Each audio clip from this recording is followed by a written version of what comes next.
একটা প্রশ্ন এসেছে, যাক অনেকদিন পর একটা প্রশ্ন আসলো, হ্যাঁ, যে হ্যাঁ ভোট দিবে না ভোট দিবে। আচ্ছা, সুবহানাল্লাহ।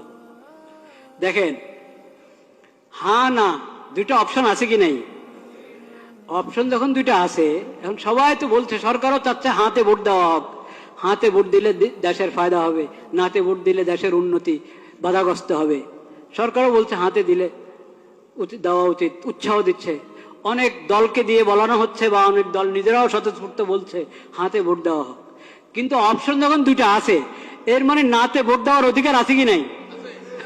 আছে, নাহলে তো আর দরকার নেই ভোটের। হ্যাঁ না দুইটা যখন আমাকে দেখাচ্ছেন যে হাতে ভোট দাও বা নাতে ভোট দাও, এর মানে অধিকার দেওয়া আছে সরকারের পক্ষ থেকে।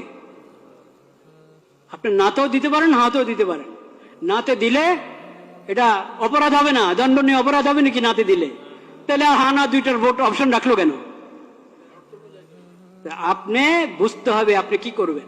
বাধ্য হয়ে দিবেন না ভোট, নিজেকে বাধ্য মনে করবেন না যে আমাকে হাতেই দিতে হবে। বাধ্য করে না কেউ আপনাকে, কিন্তু এক ধরনের যন্ত্রণায় ফেলেছে আমাদেরকে। নির্বাচন কমিশন হোক, সরকার হোক, বিদেশিরা হোক, আমাদেরকে এক ধরনের কিসের মধ্যে ফেলেছে?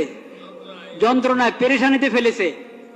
দেখেন, একটা প্রশ্ন, কথার কথা একটা বোঝার জন্য একটা প্রশ্ন আপনি করলেন, ঢাকা এটা কি বাংলাদেশের রাজধানী না ইন্ডিয়ার রাজধানী?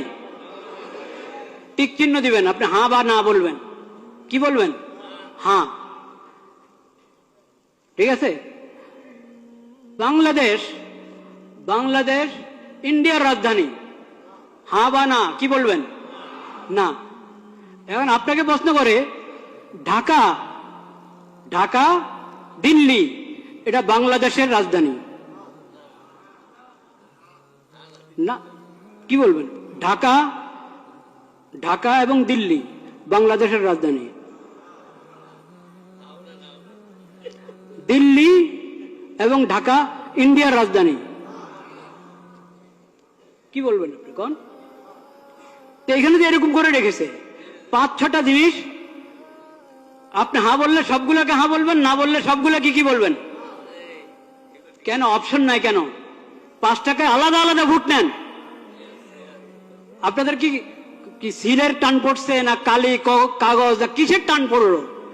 6টা জিনিসের উপর একসাথে বললে হ্যাঁ, আর নয় না বললে 6টার উপরে কটা? মোট কটা? 5টা? 8টা? আচ্ছা যাই হোক, যে কটার উপরেই সবগুলোর উপর হ্যাঁ বললে সবগুলোর উপরে হ্যাঁ,